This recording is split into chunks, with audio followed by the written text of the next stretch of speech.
Assalamualaikum warahmatullahi wabarakatuh. Saya Rahmatur Rofiah dengan NIM 21122190 kelas BKI 6E. Di sini saya akan melaksanakan video konseling dengan teknik self-taught untuk memenuhi tugas UAS. Selamat menyaksikan. Assalamualaikum Bu. Waalaikumsalam. Benar dengan Mbak April? Ya Bu, benar. Selamat datang di rumah konseling. Silakan dulu. Baik Mbak, di sini saya Rahmatur Rofiah sebagai konselor. Mbak April di sini sama siapa ya Mbak? Kebetulan saya sendiri Bu. Mbak April tahu tempat ini dari mana? Dari teman saya Bu. Baik, Mbak April apa kabarnya? Kabar saya alhamdulillah baik Bu, tapi Sebelumnya Mbak April itu sudah pernah melaksanakan sesi konseling atau belum? belum pernah Bu, dan ini baru pertama kali saya. Baik Mbak April, di sini saya akan sedikit menjelaskan apa itu konseling. Nah, konseling itu adalah proses pemberian bantuan konselor kepada konseli. Nah, saya di sini sebagai konselor dan Mbak April sebagai konselingnya. Kenapa Mbak April? Apakah Ibu bisa membantunya? Saya itu bingung Bu, saya nggak tahu harus bagaimana. Baik Mbak April, pelan-pelan didengarkan dulu ya. Ibu harap Mbak April bisa memberitahu kepada Ibu apa yang terjadi pada diri Mbak April. Tapi saya tahu Bu, takut kalau saya cerita nanti semua orang juga akan tahu. Ibu bisa merasakan apa yang Mbak April katakan tadi ya. Baik, Mbak April di sini Ibu isi menyampaikan ya bahwasanya terkait hal yang ditakuti Mbak April ada sebuah asas dalam konseling yaitu asas kerahasiaan. Di konseling itu banyak asas-asasnya termasuk asas kerahasiaan. Nah, asas kerahasiaan ini adalah prinsip utama dari proses konseling. Nah, Ibu sebagai konselor akan menjaga rahasia dari informasi dari Mbak April. Di sini saya sebagai konselor tidak akan memberitahu rahasia kepada siapapun tanpa izin dari Mbak April, kecuali ada situasi terancam terhadap keselamatan dari Mbak April ataupun orang lain. Jadi Mbak April tenang saja ya. Insya Allah apa yang diceritakan akan Ibu jaga rahasianya. Yang tahu hanya Ibu, Mbak April dan juga Allah. Baik Bu, setelah saya mendengarkan penjelasan dari Bu tadi, saya sudah merasakan. Nah, di sini juga ada asas kesukaraan, yang mana asas kesukaraan ini tidak ada paksaan dari manapun ya Mbak. Ibu izin bertanya kepada Mbak April. Mbak April kesini itu atas keinginan sendiri, orang tua atau paksaan dari yang lainnya? Atas keinginan Bu sendiri Bu, tidak ada paksaan. Alhamdulillah. Baik Mbak April, bisa mulai cerita dari sekarang ya. Mbak April bisa cerita dengan sedetail-detailnya dan sejujur-jujurnya. Dalam konseling itu terdapat juga asas keterbukaan, yang mana Mbak April sebagai konseling dan saya sebagai konselor, maka untuk mempermudah mencari jalan keluar dari permasalahannya dari Mbak April, maka harus menyetujui asas keterbukaan ini. Bagaimana? Apakah Mbak April bisa menyepakatinya? Ya Bu, saya harus menikmati dan saya akan mulai bercerita. Baik Mbak, silakan. Jadi begini Bu, saya itu anak pertama dari keluarga saya. Dan kebetulan saya kan karena memiliki mereka anak pertama di keluarga, saya mempunyai tekanan yang lebih berat dari orang tua. Kayak contohnya, saya itu harus terlalu memenuhi ekspektasi orang tua yang terlalu tinggi. Padahal dengan saya sebagai anak pertama dan saya menjadi tuntutan orang tua yang tinggi, saya itu sampai bingung, saya tidak punya teman untuk bercerita, saya merasa kesepian. Dan sebenarnya saya itu ada teman, tetapi saya itu tidak nyaman untuk bercerita kepada teman saya, karena kan saya berpikir kalau saya bercerita nanti malah takutnya hal itu akan menjadi beban untuk teman saya. Dan saya berpikir kalau saya punya masalah nanti takutnya kalau saya bercerita malah menambah beban atau menambah pikiran dari teman saya sendiri. Baik, terima kasih Mbak April sudah mau bercerita sejujur-jujurnya dan sedetail-detailnya. Terima kasih juga Mbak April sudah tenang dalam menceritakannya. Saya sangat bangga dengan Mbak April yang sudah mau menyampaikan apa yang terjadi pada diri Mbak April.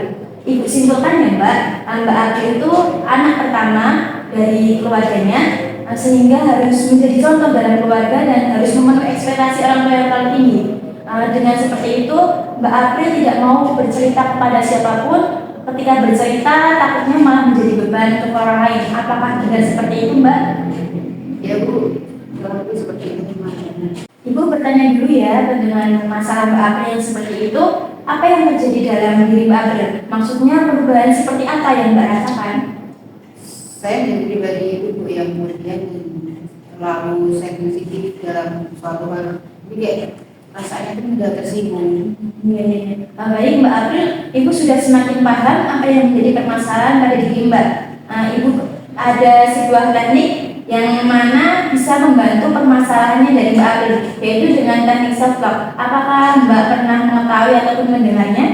Benar dulu apa itu kalau boleh tahu tentang teknik self talk? Baik, saya izin menjelaskan ya Mbak April. Teknik self talk itu adalah teknik yang dapat digunakan untuk menyangkal keyakinan yang tidak masuk di akal dan mengembangkan pemikiran yang lebih positif lagi.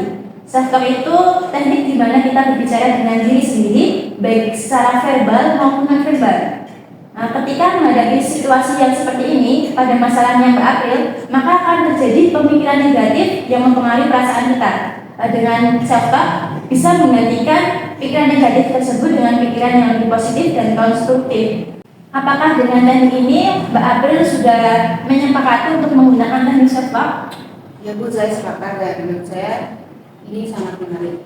Baik, terima kasih Ibu. Jelaskan dulu ya tentang konsep dasar pada teknik self talk. Nah, konsep dasar pada teknik self talk itu mengacu pada pemahaman tentang bagaimana kata-kata dan pikiran kita yang ucapkan pada diri sendiri yang dapat mempengaruhi perasaan, perilaku, dan juga lingkungan.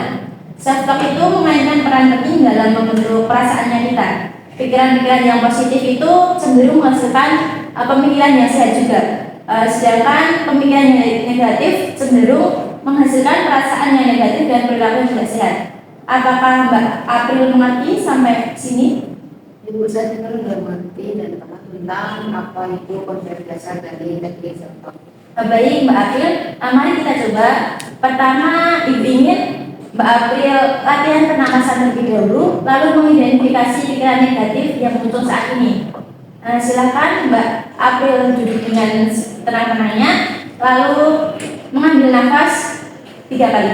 Silakan. Apa yang biasa Mbak katakan pada diri sendiri? Saya tuh biasanya berpikir gini Bu, saya itu beban dan saya itu hanya bisanya menyusahkan orang lain. Baik, sekarang mari kita ubah pikiran-pikiran itu secara lebih positif dan pelan-pelan ya. Misalnya tadi Mbak April mengatakan saya hanya menjadi beban. Mbak April bisa berkata pada diri sendiri, nggak apa-apa bercerita kepada teman, temanku juga bercerita kok kepada aku tentang masalahnya. Coba mengatakan seperti itu Mbak. Apa dan teman-temanku juga bercerita masalahnya padaku. Baik, bagus Mbak April. Bagaimana rasanya ketika mengatakan seperti itu?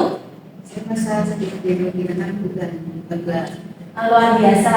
Sekarang bagaimana dengan pikiran saya menyusahkan orang lain diganti dengan semua orang pasti butuh bantuan, termasuk saya. Coba katakan Mbak. Semua orang pasti butuh bantuan termasuk saya juga. Bagus sekali Mbak April. Penting sekali untuk terus melatih self talk positif setiap Mbak merasa seperti ini. Nah, apakah Mbak siap untuk mencoba ini selama 1 minggu kemudian?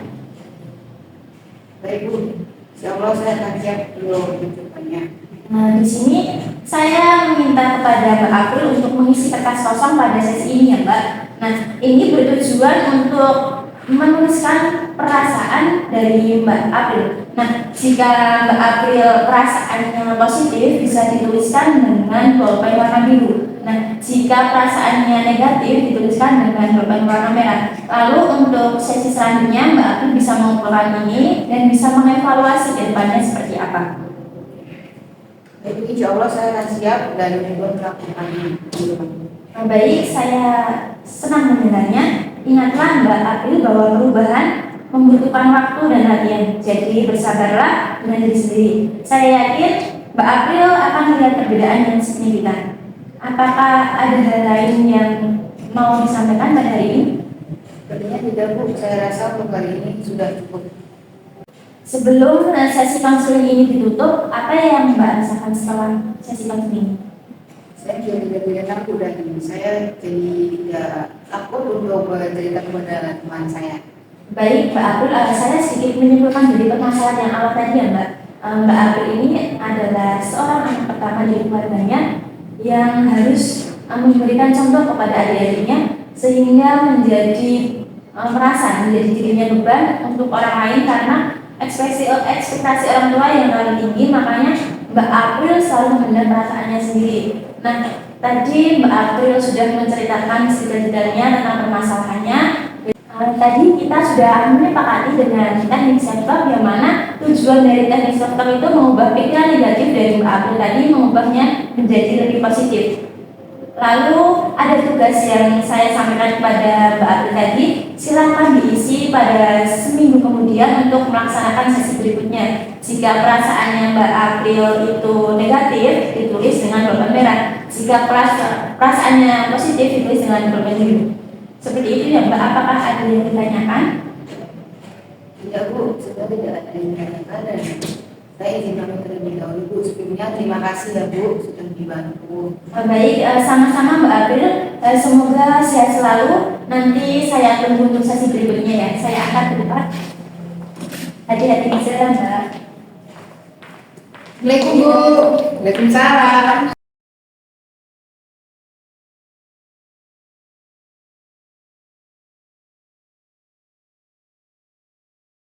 Terima kasih sudah menyimak video dari sesi konseling ini.